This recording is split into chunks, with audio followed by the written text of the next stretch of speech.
Love is patient. Love is kind. It does not envy. It does not boast. It is not proud. It does not dishonor others. It is not self-seeking. It is not easily angered. It keeps no record of wrongs. Love does not delight in evil, but rejoices with the truth. It always protects, always trusts, always hopes, always perseveres. Love never fails. But where there are prophecies, they will cease.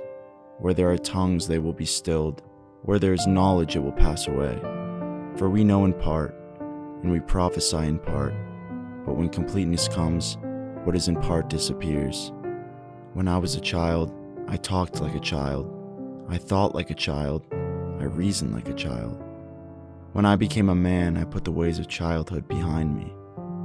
For now we see only a reflection, as in a mirror. Then we shall see face to face. Now I know in part, then I shall know fully, even as I am fully known.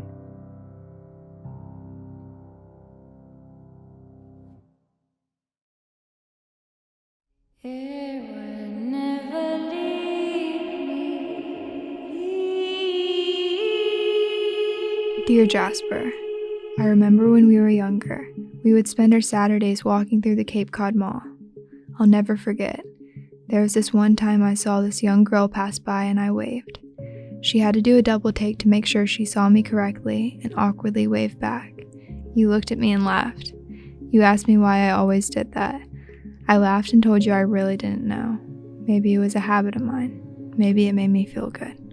Or maybe it's because that little wave could have been just enough to stop her from swallowing the bottle of ibuprofen sitting on her nightstand.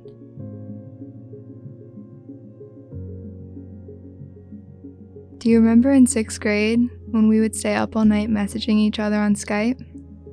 I found it funny that in those days I would tell my parents goodnight and say the same thing every time. Cross my heart, you'll wait and check. They would kiss me on the forehead and move their fingers over my heart. Sure enough, they would open the door to check on me before going to bed. I would pretend I was sleeping, trying not to blow my cover as I held in the laughter thinking about the goofy conversations we were having. Everything was so simple. When did things get so hard for us? We used to post silly photos on Facebook because we genuinely enjoyed them, not because we cared what anyone would think. Remember the duck faces and the peace signs? Oh, what about those funny filters we could get from the photo booth app on my dad's work computer? We would crack up laughing taking those pictures. Remember that? And then, Instagram dropped like a bomb on an innocent village. So we created Instagram. Instagram. Because we said the three things we want to be really good at are speed, simplicity, and beauty. Soon enough, I found myself texting you saying I was going to sleep, when really, I was about to stay up into the silence of the night, scrolling through Instagram, wishing I looked even remotely like the beautiful models flooding my feed. I would make my way to the bathroom around 2 a.m.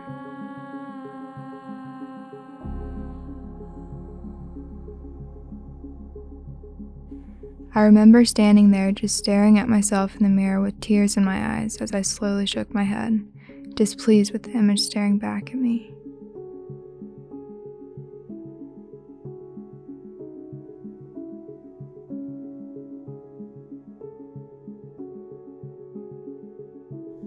I truly do believe that I was made in the image of God. But if that's the case, I sort of felt like one of those ugly paintings somehow worth millions for no reason at all. I would ask you how these other girls look so darn gorgeous all the time. You would put your finger under my chin, raise my head, stare me straight into the eyes, and tell me I was perfect.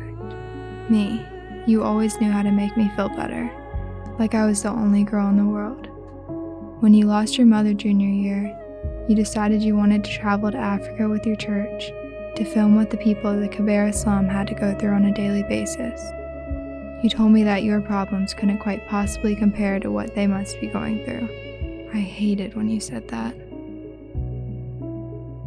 When you came home, everything changed for you, didn't it? You told me that life was like the movie The Hunger Games.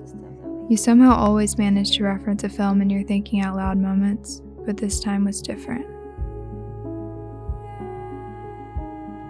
You went on to say that some people are born in the United States of America. District 1. Other people are born in the Kibera slum.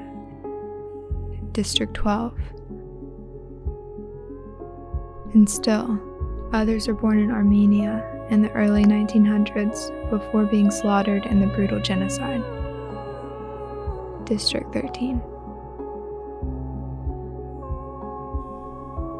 You told me that all the various people of these places have one thing in common. It was that they had no say in where they were to be born or the families they would be born into. You told me that your little sister who miscarried in your mother's belly had no say in whether she would live or die. I remember when you found out freshman year, you were absolutely devastated. I'll never forget what you said. She didn't even get a say. She didn't get a chance. It makes no sense, you said. And to be quite honest with you, Jazz, you were right about pretty much everything. But hear me out for a second. What if your sister had been born? What if you never had the chance to treat me like the sister you always wanted because you had her? I can tell you one thing. I probably would have been the girl in the mall, procrastinating my day away before going home to drift into darkness with a bottle of ibuprofen in my hands.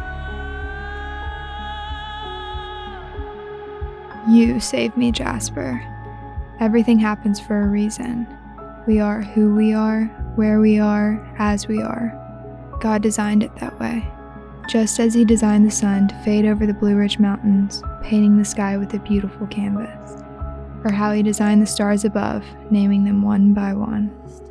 Just as He molded your nervous system, allowing for the feeling of bliss you would describe as I ran my fingers down your spine. Or how He handcrafted the details of your beautiful brown eyes. Oh, those eyes. I would lose myself in them as you would tell me all your heart-wrenching ideas for potential movie scripts. I loved listening to you, but for some reason you always said you wanted to listen to me. When you had that idea about the short film narrated by the female lead, you asked me to read her lines. My face went beet red as I told you I hated how my voice sounded, and you shook your head and said, Rachel, if home had a voice, it would be yours. I truly believed you when you said that. When I told you I was leaving Cape Cod for treatment in Virginia, it was the hardest thing I've ever had to do in my entire life. Harder than my diagnosis, harder than my chemotherapy, harder than anything in between or outside.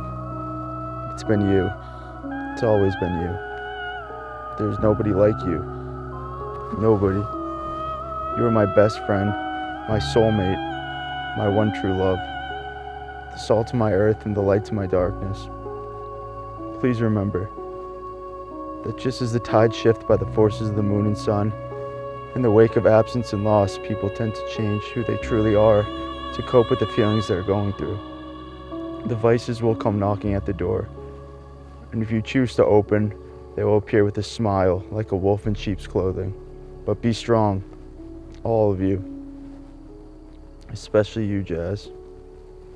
When you feel you've lost yourself, remember I'm with you. Alongside your sister and your mother, together we stand in true peace. You will see me again, but until then, look up and remember that the God of the mountain is the God of the valley. I love you from high to low, low to high, and the range in between.